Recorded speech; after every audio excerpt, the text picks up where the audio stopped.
welcome to my channel, The Love Tita Heart, the channel for the non-stop followers of Alden and Maine, who will serve as voice for those who cannot express their feelings for Aldab. Kamusta po kayo mga ka-non-stop? Good day po sa inyong lahat. Bago po tayo tumungo sa kaganapan kay Alden and Maine, please subscribe and hit the notification bell para ma-notify po kayo sa mga bagong video na i-upload ko. Salamat po!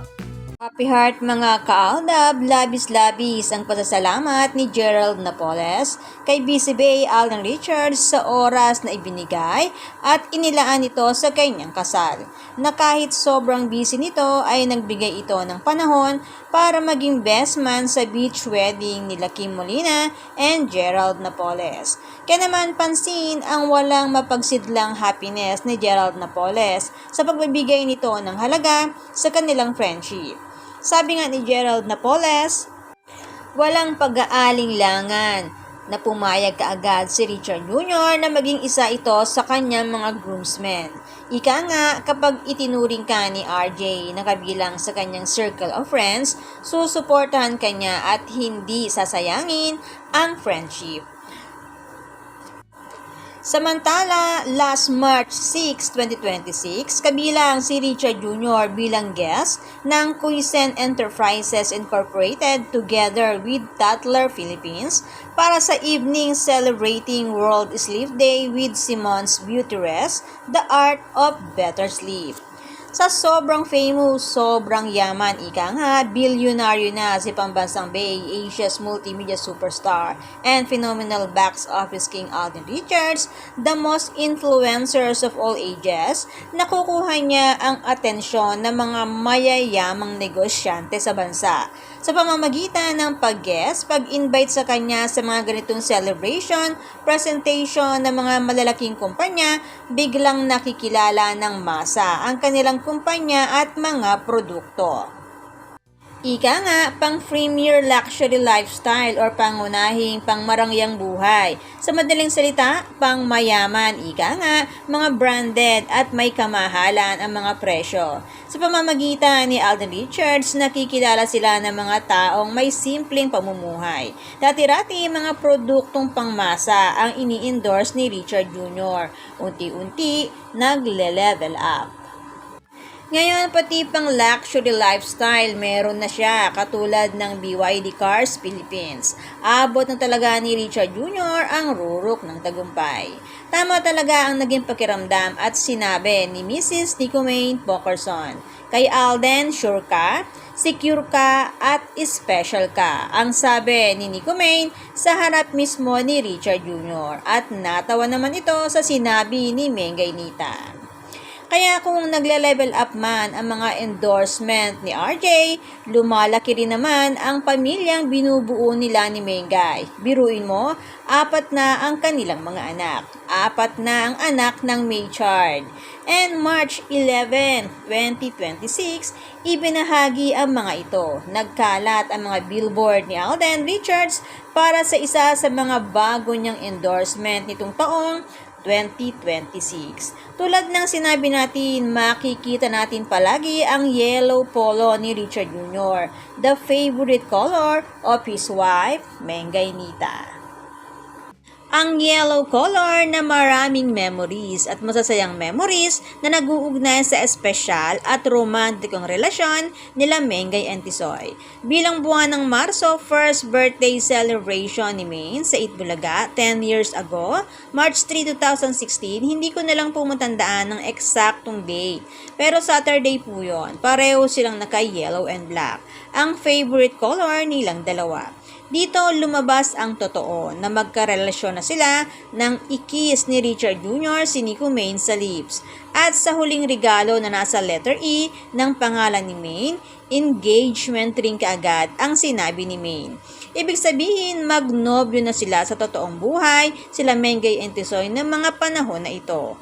At dahil engagement ring kaagad ang namutawi sa bibig nito, ibig sabihin sa mga oras na yon, handa na rin talaga siyang ma-engage kay Richard Jr.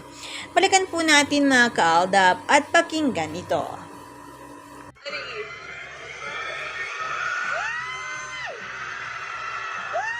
Engagement?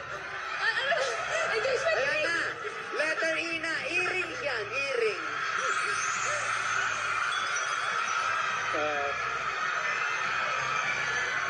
Teka lang, pero papawisan ako.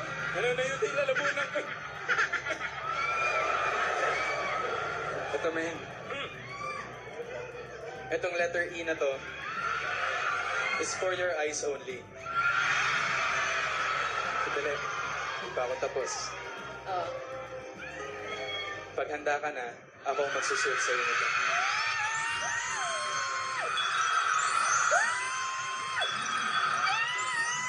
Hindi ba natin pwedeng i-share? For your eyes only. Matatandaan na tinanong at sinigurado pa ni Nico Bain kung ang lahat ng regalo ay galing mismo kay Richard Jr. At seryosong sinagot ni RJ na oo, sa akin lahat galing ang mga ito. Ang sagot niya kay Maine. Sa tagpong ito ng 21st birthday celebration ito ni Maine at hindi ito kalye serye. At sa sinabi ni RJ na ito Maine, ang letter E na ito ay for your eyes only. Ibig sabihin, private. At ang sinabi niya na kapag handa ka na, ako ang magsusuot sa'yo nito. Ibig sabihin, engagement ring nga at tama ang sinabi ni May. Sa mga tagpong ito palang pansin na handa na rin talaga si Mengay sa marriage proposal ni Richard Jr. sa kanya. Kasi nga pareho talaga silang in love sa isa't isa. Kaya nga sinasabing ilang beses nag-propose si Richard Jr. at paulit-ulit pinakasalan si Mrs. Nicomane Focarson. Na ika nga ni Richard Jr. ay ang anghel na ibinigay sa kanya ng Diyos. At ngayong March 15, 2026. Balikan natin ang March 15, 2019, ang renewal of vows nila Mengay and Tisoy na ginanap sa St. Anne Church sa Vatican.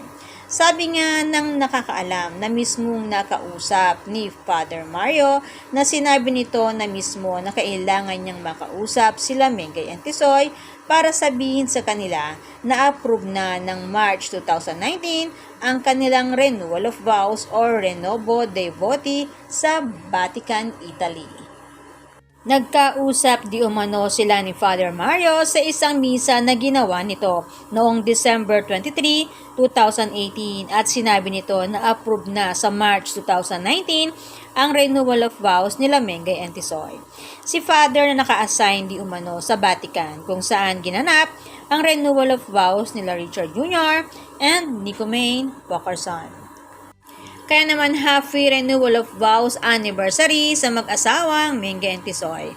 Marami sa ating mga ka-true-blooded Aldam Nation ang nakakaalam mismo sa private life ng mag-asawa. Kaya naman matatag talaga sila sa kanilang paninindigan dahil alam nila ang katotohanan. Kaya nga hindi hihiling sila Nicomane and Richard Jr. sa fandom ng Aldam Nation na sana po kita-kita po tayo hanggang dulo, hanggang finish line kung wala po tayong aasahan. Samantala, sa iba pang magiging ganap ni Alden Richards, March 19, 2026, meet and greet, SMX Convention Center Manila para sa Dr. O. Isa sa pinakabagong endorsement ni Alden Richards. And March 20, 2026, Lakan at Lakambini ng Laguna 2026 Coronation Night. And March 22, BYD Ironman 70.3 Davao, sasabak na si Richard Focarson Jr. sa triathlon bilang kasapi ng BYD team. Handa na si RJ. And March 14, 2026, sa pag-post na ito ni Maine na nasa Vietnam, nilike muli ni Angel Focarson ang larawan na ito ng kanyang ate Meng na asawa ng kanyang kuya RJ. Halinhinan sa pag-like ang magkuya sa mga post ni Mengay Nita. Muli, this March 15, Happy Renewal of Vows Anniversary, Mengay and Tisoy. Tandaan lang po natin mga kaaldab, ang katotohanan matagal na nilang ipinapaalam sa atin dati pa. At marami sa ating mga ka-true-blooded Aldam Nation ay saksi sa katotohanan bilang sila Mengay and Tisoy ay mag-asawa mula October 22, 2016 at magpa sa hanggang ngayon. Kaya naman, good vibes lang po tayo magka non-stop. Salamat po sa lahat na nag-comments at sa lahat po ng buong pusong nagmamahal at sumusuporta kay Alden and me. Salamat po sa lahat ng subscribers. Shout out po sa inyong lahat. Thanks and God bless everyone! Salamat po sa lahat na nag-comment. Shout out po sa inyong lahat. Sorry po, hindi ko na po kayo iisa-isahin. Sobrang dami po ninyo. Patunay lamang po ito na talagang lumalakas lalo at sumisigla ang buong fandom sa ganitong pagkakataon. Salamat po sa inyong lahat. Aldab lang ang malakas. Hangad ko po ang magandang kalusugan para po sa inyong lahat. Salamat po Aldab Nation and True-Blooded Aldab Nation. Thanks, stay safe, and God bless everyone!